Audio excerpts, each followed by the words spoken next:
know of. Not that I know of unless we...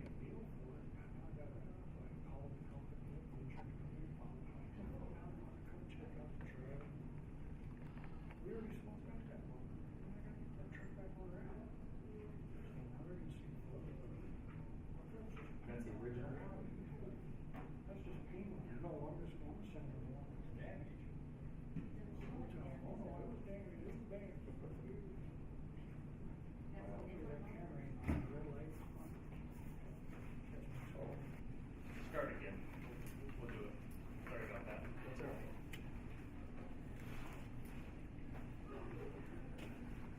Jim at Christmas. Hold on a minute. I'll fix my wardrobe. It's a little odd being videotaped. I'm not used to that. Make me nervous to do it. I would poop my pants already. Well, whatever you say is permanent. I'm more worried about what you said already that I have to make up for. Okay. Set? Okay. So, good afternoon, everyone. Today, we're talking engine coolant class. And along with our normal education that we do, monthly or bi-monthly, stop me anytime. We'll raise our hand, ask a question. This might be review for some of you, but if you can get some good out of this class, let's do it. So, to start off with, the most important part of any coolant system is its coolant. If we lose a water pump, or we lose belts, or any myriad of things, the coolant's most important. We can't keep moving if we have no coolant. Everybody agree to that one? So, coolant, and I know it's on one of the tests, coolant's the most important part of any coolant system. Okay? Coolant, what's it made up of? Well, it's 50% water, 50% ethylene glycol, for the most part. There's a few other additives in there for lubricity for the water pumps and things, but 50-50 is what we normally run. All right? Ethylene glycol and water. Straight water boils at 212 degrees at sea level. We all know that. What happens is we raise in height as we go up in height. What's the boiling point here in the valley at about 4,200 feet? Does anybody know? 209 degrees. So we boil at 209. What do you think it is up in Park City? It's going to drop a little bit more, right? How about the top of Mount Everest? 180 degrees for straight water? Okay. Right? Hang on a second. We have to be able to change that boiling point and increase that, and we do that with a cap. When we have a 50-50 mix, and we put a 15-pound cap on, look at what it does to the boiling point. We go all the way up to 264 degrees. Now, the 264 degrees, while that is a boiling point, that is not where an OEM manufacturer says it's okay to run your coolant temperature to. We know that. It'll set off engine lights and this type of thing. We're going to talk more about that in just a few minutes, okay? This is our normal operating temperature for our coolant systems. Now, when we set this up, we didn't set this up with all vehicles and everything all-encompassing. This is an average. This is about where we want to be on all internal combustion engines, including your propane, your CNG, your diesel engines, okay, gasoline as well. So 195 to 215 degrees, and you can see a picture of a gauge here. That's out of an auto car. We're sitting, 195, 200 degrees. Okay, everybody pretty much is on board with that one. Dirty equipment. Dirty equipment, dirty engines, dirty transmissions, dirty radiators, bags sucked into, radiators, any kind of thing like this. We've got to keep our equipment clean. We all know that dirty equipment will cause overheats. Sticking brakes, overloading, hot days. Now, it's not normal for an engine to simply overheat because the day is hot. If the day is hot and you're overloading it, or you're putting too much fuel to it, you're going to overheat it, okay? Normal operation temperatures of our transmissions, our automatic transmissions, I should be more specific. 230 degrees, 250 degrees. This one was out of that same auto car, and we were sitting at about 195, 200 degrees on coolant, and you can see it's pretty comparable on transmission that day. So, you know, the day was 48 degrees. That's kind of what we're looking at as a normal operating temperature. This one will fluctuate a lot quicker than coolant temperature will because you have slipping clutches in there as you're driving an automatic transmission. But normally, we're looking at 230, 250 degrees on an automatic transmission. If you start riding up in 260, 265, we've got an issue and we need to do something about that. Okay? Is it possible to overheat a brand new engine? Of course it is. We can take a brand new piece of equipment, we can take it up Harley's up here, fully loaded, and just pour the coals to it. Okay? It's loaded, hot day, rolling, and it'll overheat. I can overheat any internal combustion engine doing that. The idea is think of it just like yourself. If we had a backpack on, we're hiking, and we start up a hill and we start running, and we continue to add power to ourselves to get up higher, higher, higher, we start sweating and we start running out. It's exactly the same kind of deal with the engines. You keep putting power to it and more pressure, it's going to overheat. Even brand new equipment will overheat. Okay?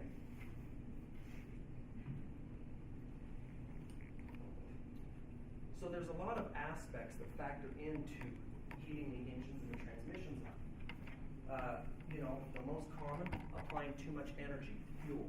We talked about that. Going up extreme hills, climbing the long hills without duration of letting go of the throttle. Okay, we talked about that. Hot days. While a hot day is not going to cause you to overheat, if you have an extremely hot day, you can't drive it the same way you would drive on a 48-degree day. Okay? And then dirty equipment. We talked about the dirty equipment. Make sure that we're washing our equipment. Make sure that we keep the radiators clean. We keep the bags out of the radiators and trash off the top of the transmissions. All the stuff that we've seen before. If your engine overheats, follow this procedure. The first stage of an overheat on our engines is going to come up with this check engine light right here. Okay? And that occurs pretty much across the board at around 219 degrees, 220 degrees. We're going to see a check engine light. First stage is going to be an amber light, just like what we have up there.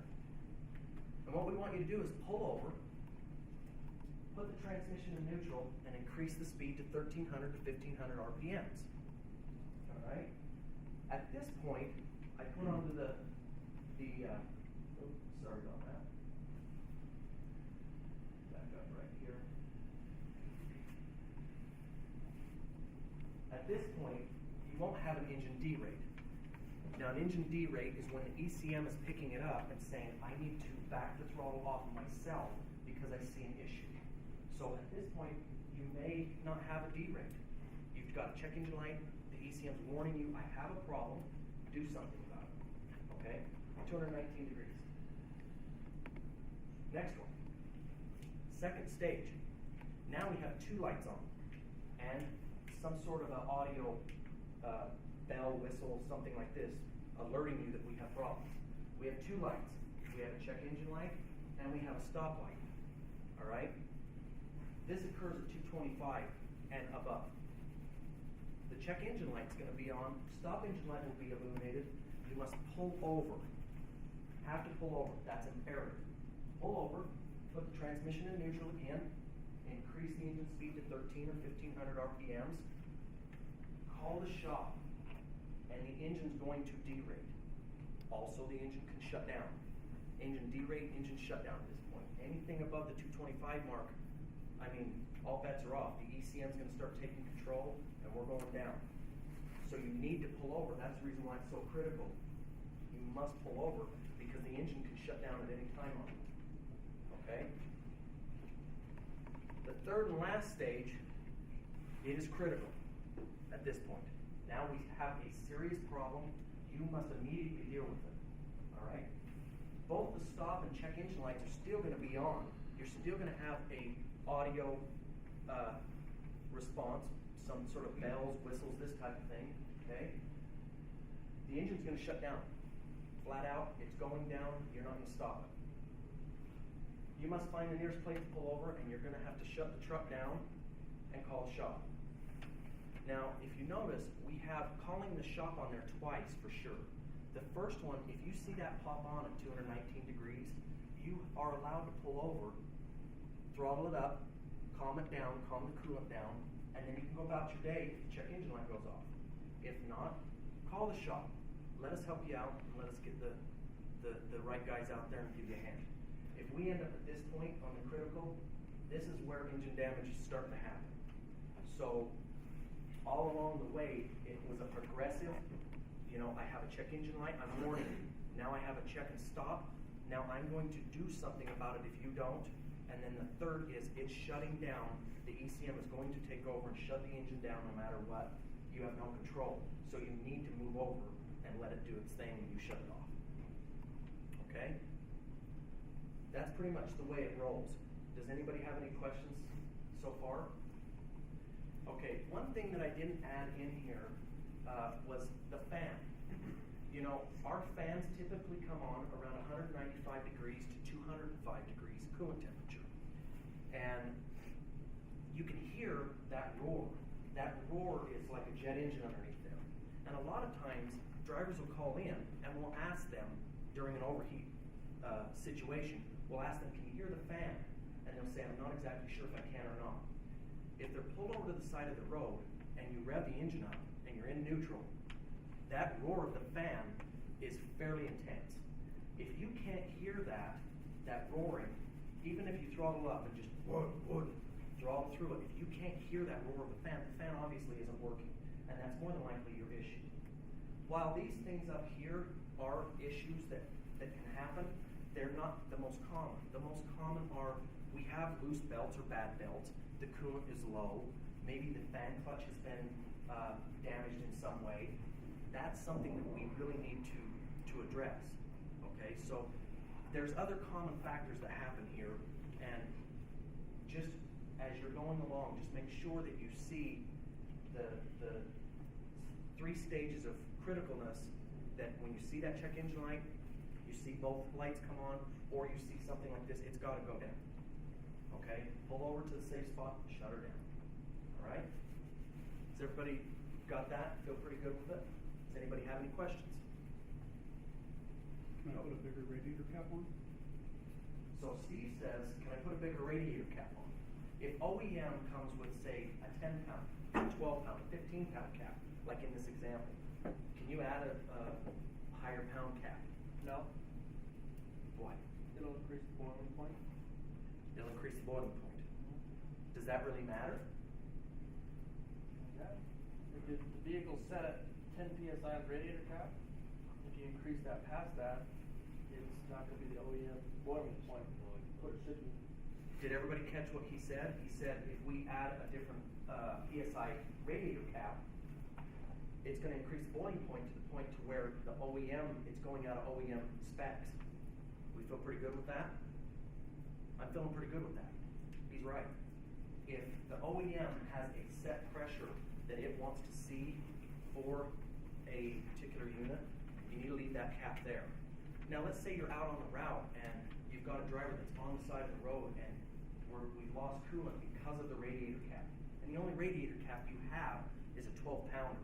But the system is a 15-pound system. Is it okay to put a 12-pound to get it back to the shop? Sure. Let's do that. We're not going to waste time taking radiator caps back and forth, but yeah. Yeah, that's a good question. Why put it in neutral at 1,300 RPMs? Everybody catch what Nick said? He said, why do we lift that up to 1,300 RPMs when we're already overheating? If we're already overheating, it stands to reason you wouldn't want to raise the RPMs up, right? Well, that's not true. What you just did is you took a contributing factor out of the equation. You took the transmission out. We pulled over, we went to neutral. Now we have no more load on the engine. Also, we sped the RPMs up on the water pump. So the flow is going to be full flow, right? So that's what you would want to do to decrease the temperature, and the fan engages and it runs the water through. It's just a whole effect that happens when you can get rid of the transmission load. You can get rid of low RPMs and boost your coolant flow. So that's the reason why we want to do that. Good one, Nick. Anybody else? Okay, so we brought this example of this ECM, engine control module, that we had. I don't know if a lot of you are aware, but what prompted this meeting was we had an engine that had some failure points to it when a driver was driving and failed to recognize some of the warnings that the engine had and that the ECM put out. So I kind of wanted to run through this timeline for you so you could see what we can see as mechanics, and also what you'll be able to know as you're driving. So this engine control module, it gives me a part number for that engine control module, so I know what vehicle it came out of. All right, it timestamps everything. The pages on this particular timestamp was 80 pages long, and it encompasses gear down things. It encompasses cruise control parameters, PTO controls, service brake application. You name it, the ECM's monitoring it for the most part. Ambient air temperature, anything you can imagine. But in this was the failure of this engine as it went down. Now, if you look right here, I know the writing is kind of small for some of you in the back, so I'm going to be kind of loud so you can see it. The first code comes up on this particular unit, and it's a 2963, and it says, engine coolant above normal range, a check engine light came on. All right? So what the driver seen in this one was this. He's seen a check engine light and some sort of audible response. All right? Time stamped it. 3960 hours, 24 minutes, and 1 second. It'll time stamp it right down to the second. He was traveling 68 miles an hour. Now, I mean, the parameters, it still will log oil pressure and everything else. We're not concerned with that. The idea here is what was the chain of events that led up to this failure?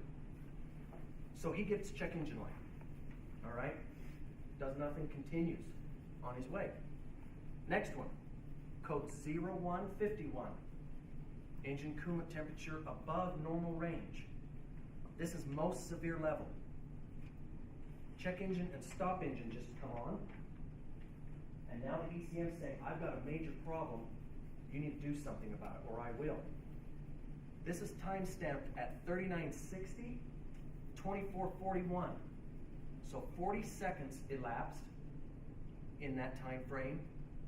He's still traveling 68 miles an hour. Now remember when we talked about check engine and stop engine? The ECM shut down. So we know that. The engine is going to go into shutdown mode. There's no way to know how long the ECM is going to put up with that condition. It could be 20 seconds, 40 seconds. That's the reason why it's critical you pull over, get in a safe spot. Next one. In 8 seconds later, engine coolant low, code 0197. Timestamp of 3960, 2749. So we ended up with about, 3 minutes? Something like that? 2.5, 3 minutes. And now we're at 29 miles an hour. But this is a different code. We have engine coolant low. What happened? What happened? Lost coolant. Nick says we lost coolant. We lost coolant. This particular one ended up in the engine. The EGR popped. We know that because of once we've deconstructed the engine, the EGR popped and dumped the coolant down inside the engine, right? But the ECM's screaming. The ECM is screaming. I've got a most severe level. I've got a most severe level coolant temperature and low coolant. It's going crazy. It needs to shut down. So he's at 29 miles an hour. Engine's derating. It's backing the throttle off, even though he can put full throttle to it. It's backing it off. All right. So we ignore that one. We keep on moving. Next, we've got a code 2646. Engine coolant at max temperature. Severe level. Check and stop engine still on. Timestamp of 3960, 2903. So a couple more minutes elapses. So deconstructing this ECM timestamp, it looks as if the engine ECM shut it down. Wouldn't you agree? We shut it down, and then we restarted and took back off again within 3 minutes. And we got all the way back up to 60 miles an hour again. So we don't have any coolant. And we know when the truck got here that we had no belts. So the engine's just screaming, and it's hot, but it restarted. It let him get to a safe space, a safe spot. Then, last code on here is a battery reset. Now, we don't normally log battery resets, 1.1, 1.7. We don't normally log battery resets, only when we have a key on. If you notice, when we shut the ignition key off, and you shut the batteries off, it won't log a code. But if you have the ignition key on and you shut the batteries off, it'll log it. We still have the stop engine and the check engine light on, but notice where we're at here. 0 miles an hour, 0 oil pressure. We're on the side of the road. The mechanic, from what I can gather, never said to the driver to reset batteries.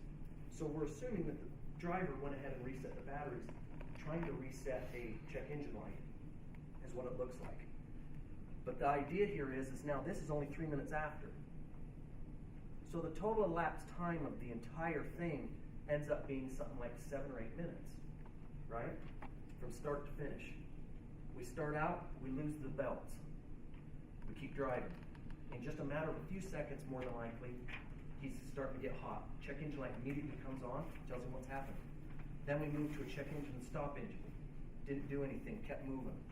Check engine, stop engine, still again, logs another code. Now it's going to derate and shut you down.